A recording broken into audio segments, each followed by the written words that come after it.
Hey y'all, how's it going? Happy Independence Day. America is 250 years old, which is just incredible and impressing to think about, that we've survived as a country for 250 years, despite all of our triumphs and setbacks, well, mostly setbacks.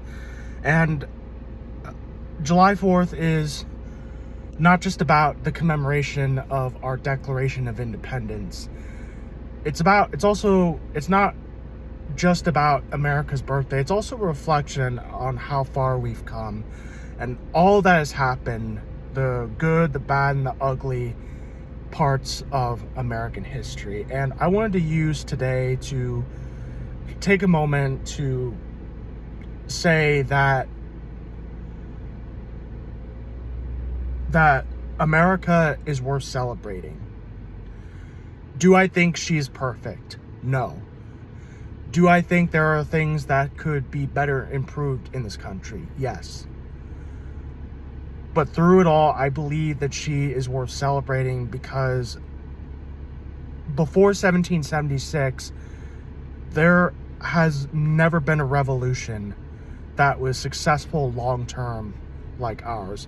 Usually revolutions throughout history succeed. They succeed for a while, short-term, and then they immediately turn on each other and collapse. And that's not what happened at the American Revolution. Yes, there were divisions amongst Americans. It was a civil war as well as a revolutionary war against Great Britain. It was a civil war amongst ourselves, patriots versus loyalists. But the result was a Franco-American Allied victory at Yorktown. The result was a peace treaty that acknowledged our independence. And then just a few short years after that marked the Constitutional Convention and the system of government established by the likes of George Washington, James Madison, Alexander Hamilton, that still persist to this day. And it's heartbreaking to see on social media.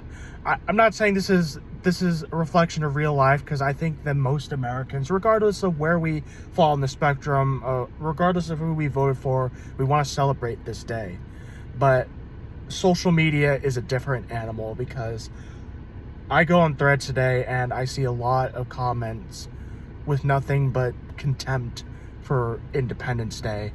I'm not asking everyone to share the same views on the Founding Fathers like I do, or the same views on July 4th, but I want everyone to acknowledge, regardless of where you lean, regardless of what your politics or worldviews are, I want you guys to acknowledge that July 4th is not about who the president of the United States currently is.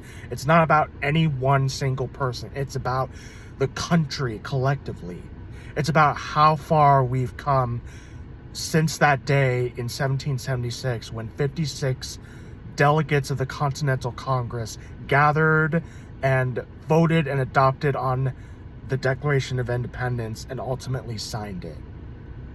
That is part of our American story, as well as progress that we made over the centuries, like ending slavery, expanding voting rights, expanding equal rights, giving women the rights to vote, passing the Civil Rights Act. All of those things are huge, monumental achievements in our American story. But I also acknowledge that there have been times where we've fallen short, and there are also times where we nearly teared ourselves apart. In a few short years after the Revolution came Shays' Rebellion in Massachusetts, in which the Massachusetts government sent militia to quell this insurrection led by a Revolutionary War veteran named Daniel Shays, who was angered that the poor veterans of Massachusetts who fought in the Revolution were getting taxed. And that rebellion, plus many other factors, is what led to the decision to hold a convention in Philadelphia 11 years or nearly 11 years after the Declaration of Independence, but it was 11 years prior to that in 1776 that we decided that we've had enough with the British Empire, that we've had enough with King George III. And so I want you guys to take this day to acknowledge that it's okay to acknowledge the good, the bad, and the ugly, not just in the founding era, which this channel is heavily focused on, the founding fathers in real history versus popular culture, but it's also, I also want you guys to acknowledge the good and the bad and the ugly in other eras in American history and all that came after the founding. And it doesn't have to be an either or thing. I know social media likes to make it an either or thing, that you have to be you have to write in absolutist language and comments, and then you get noticed, you get clicks and likes, and then nuance gets drowned out, and that's just really disheartening to see. But that doesn't have to ruin our spirits today. Thank you very much.